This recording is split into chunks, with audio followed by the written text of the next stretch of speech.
आज हम बात कर रहे हैं कि जो ईरान के खिलाफ इसराइल की और अमेरिका की जंग थी, इस जंग के बाद आलमी मंजर पर बहुत सी तब्दीलियां आ रही हैं, बहुत से रीजनल अलायंस टूट रहे हैं, कुछ नए रीजनल अलायंस बनने जा रहे हैं।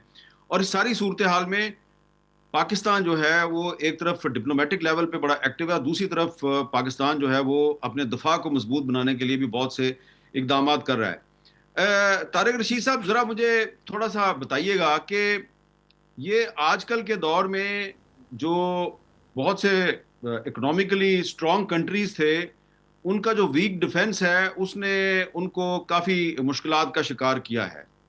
तो क्या अब ये पॉसिबल है कि आपकी सिर्फ इकोनॉमी मजबूत हो तो आपकी नेशनल सिक्योरिटी भी महफूज रहती है, या अब स्ट्रांग इकोनॉमी जो है उसके पीछे एक स्ट्रांग डिफेंस का होना भी ज़रूरी है? देखिए, दोनों चीज़ें बहुत ज़रूरी हैं। आप किसी हम्म। एक को रेलीगेट नहीं कर सकते। आपने जैसे मिसाल, जैसे आपका मतलब आपने मिडिल ईस्ट की मिसाल दी, यूएई देखें कितना उसमें तरक्की याफ्ता मुल्क था और कितनी वहाँ इन्वेस्टमेंट हो रही थी। बट वो इसने ईरान ने 2.5 से 3 हज़ार मिसाइल उन पे उनको वो दागा, और एक भी वो मिसाइल वहाँ से ईरान पे, अच्छी बात है, रेस्टोरेंट शो किया, लेकिन जवाब नहीं दे सके। ना कतर जवाब दे सका, ना बहरीन जवाब दे सका। हर जगह ये अमेरिकन अड्डे थे। और देखिए, हमसे जब उन्होंने मांग लिए $3.5 बिलियन, $3.54 बिलियन, तो हमें उनको देना पड़े। और अगर आप इकोनॉमिकली वीक हैं, जैसे यूएसएसआर को देखें कि बहुत बड़ी मिलिट्री ताकत थी और लेकिन इकोनॉमिकली वीक हुए, ग्लासनॉस्ट और प्रस्टाइका की उन्होंने वहाँ पे चीज़ें वो शुरू की और वो टूट फूट का शिकार हो गया। तो ये एक strong economy, strong security, strong defence, ये आपस में जुड़े हुए हैं। और पाकिस्तान क्योंकि इंडिया से डसा हुआ था और हमारा आधा बाजू, जैसे आपको पता है, 71 वॉर में ईस्ट पाकिस्तान उनकी साजिशों से हमसे अलहदा हुआ। अब वो अलहदा मुल्क बांग्लादेश के नाम से है और हमसे दोबारा जुड़ रहा है। हमारे दिल आज भी इकट्ठे धड़कते हैं। तो ये सिक्योरिटी और इकोनॉमी का चोली दामन का साथ है। और पाकिस्तान तो देखिए, कोई वजह नहीं कि इकनॉमिकली स्ट्रॉन्ग ना हो। मैं खुद मीर साहब 4 साल as a senior military officer Balochistan में तैनात रहा हूँ, और एक वक्त में पूरा अफगानिस्तान ईरान का बॉर्डर का मैं ऑपरेशनल कमांडर था। और अगर आप बलूचिस्तान को सही तरीके से स्टेबलाइज कर लें तो हमें किसी IMF, किसी वर्ल्ड बैंक की ज़रूरत ही नहीं है। और आप देखें वहाँ रेको देखो देखें कि चिली, कैनेडियन आके वहाँ से सोना तांबा निकाल रहे हैं, और हम क्यों नहीं कर सकते। और वहाँ देखें कोयले के पहाड़ हैं, और अब तो पता चला कि वहाँ एंटी मनी, कोबाल्ट और यूरेनियम के ज़खायर हैं, जी। जिनकी जी। ट्रम्प साहब भी वहाँ से देखें बिजनेस करना चाहते हैं, उनके जो फर्म्स वगैरह हैं। तो इसी यहाँ तरह पे से एक हमारा सवाल है। गिलगित बल्तिस्तान, इसी तरह से हमारा KPK, और हमारा देखिए पंजाब, और वो मतलब agriculture food basket of for the whole region वो एक्ट कर सकता है। हमारे दरिया देखें, हमारे ग्लेशियर देखें, और तो एक हमारी सवाल है जी रिजिलियंस मेरा। अवाम देखें कि जो कुर्बानी है पाकिस्तानी कौम ने दी है वॉर एंड टेरर के ख़िलाफ़, वो दुनिया की कोई कौम नहीं दे सकी।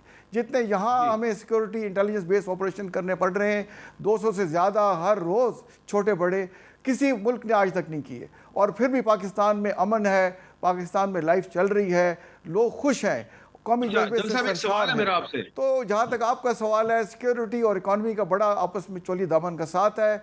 इंशाल्लाह हम इकोनॉमिकली भी मजबूत होंगे। इस वक्त जो पाकिस्तान के लीडरशिप है, ख़ास तौर पे हमारे चीफ ऑफ डिफेंस फोर्सेस जो हैं, उनका रिजॉल्व बड़ा क्लियर है कि हमने पाकिस्तान की इज़्ज़त में इंशाल्लाह हर आने वाले दिन के साथ इजाफा करना है, और ऐसी पॉलिसीज़ बनानी है जिसका महवर इंशाल्लाह पाकिस्तानी अवाम और पाकिस्तान होगा। अच्छा जनरल साहब, मैं आपसे एक सवाल करना चाह रहा हूँ, वो ये है कि ये जो आपने बलूचिस्तान का भी जिक्र किया, तो आपने कहा कि आप बलूचिस्तान में 4 साल तक आप ऑपरेशनल कमांडर थे। तो ये जो अभी पाकिस्तान ने और ईरान ने आपस में हाल ही में ये जो तजारत के रास्ते खोले हैं, और एक तरफ तफ्तान के रास्ते से बॉर्डर खोला है, दूसरी तरफ ये ग्वादर गब्त का जो रास्ता है उधर से बॉर्डर खोला है, कुछ और भी रूट बनाए हैं। कराची से जो ट्रैफिक चलेगी तफ्तान के रास्ते की तरफ जाएगी, और एक जो रास्ता है वो ग्वादर से गब्त की तरफ जाएगा। तो आपको क्या लगता है कि अगर पाकिस्तान और ईरान के दरमियान तजारत के रास्ते खुलते हैं तो इससे कहीं हम अमेरिका की नाराजगी को तो इनवाइट नहीं कर रहे? देखिए, अमेरिका खुद सुलह करना चाह रहा है ईरान से, और मेरा हम्म। ख्याल है अमेरिका के पास ज़्यादा चॉइसेस नहीं है। मीर साहब देखें, 14-15 मई को ट्रम्प साहब चाइना जा रहे हैं, आपको पता ही है, और वहाँ क्या बात करेंगे। एक तो उनका ट्रेड डेफिसिट है, जैसे आपको पता है कि 400 से 500 बिलियन डॉलर इनका बायलैटरल ट्रेड है, जिसमें से 316 बिलियन डॉलर का सामान जो है अमेरिका इंपोर्ट करता है चाइना से, और कोई मैक्सिमम सवा सौ बिलियन डॉलर का उनको सामान एक्सपोर्ट करता है। यानी कि 75 to 80% सामान चाइना से अमेरिका आता है और 25% सामान अमेरिका से चाइना जाता है। ये तो ट्रेड बैलेंस उसको बराबर करना चाहते हैं। दूसरा, उनकी मोनोपोली है रेयर अर्थ मेटल में, क्रिटिकल मिनरल्स को प्रोसेसिंग करने में, वो उनसे बातचीत करना चाहता है। और उसका चाइना का 90% जो ऑयल है वो ईरान से जाता है। तो अगर ये मसला स्टेट ऑफ हुर्मुज़ का चाइना से कोई बातचीत, कोई उसको डील नहीं करते, तो सबसे पहला तो चाइना इनसे ये बात करेगा कि आप स्टेट ऑफ हुर्मुज़ खोलें, हमारा 90% ऑयल वहाँ से इफेक्टेड है। तो बजाय अपनी बात करने के यहाँ वो स्टेट ऑफ हुर्मुज़ की बात में वो एम्ब्रॉयल हो जाएंगे। तो मेरे अपना ये ख्याल है कि 14-15 मई से पहले अमेरिका कुछ ना कुछ डील ईरान के साथ करना होगा।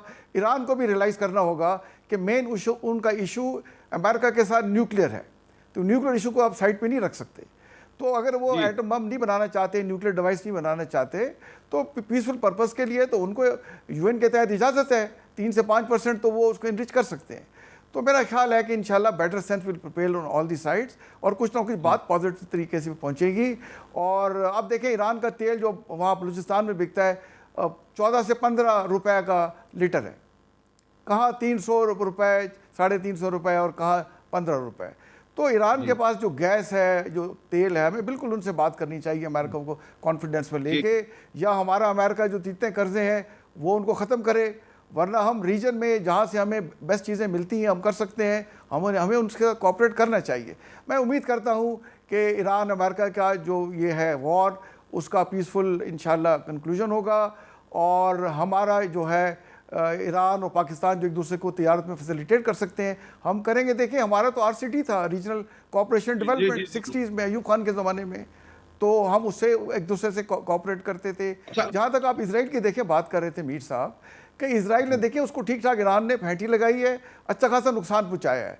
और आपने खबर में पढ़ा होगा कि 2 उनके एक्स प्राइम मिनिस्टर जो इस वक्त नेतन्याहू की गवर्नमेंट में है, वो उसके खिलाफ उठ खड़े हुए हैं। उन्होंने कहा कि नेक्स्ट इलेक्शन में हम नेतन्याहू के खिलाफ एक कोलिशन बना के लड़ेंगे। तो मैं समझता हूँ कि नेतन्याहू के दिन गिने जा चुके हैं, और इसराइल नहीं चाहेगा कि वो इस जंग को ज़्यादा बढ़ावा दे। उनको अच्छा खासा सबक मिल चुका है, और ऑलरेडी देखें फ़लस्तीन का इलाका जो उनको यूनाइटेड 55% दिया था, अब वो 90% इलाके पे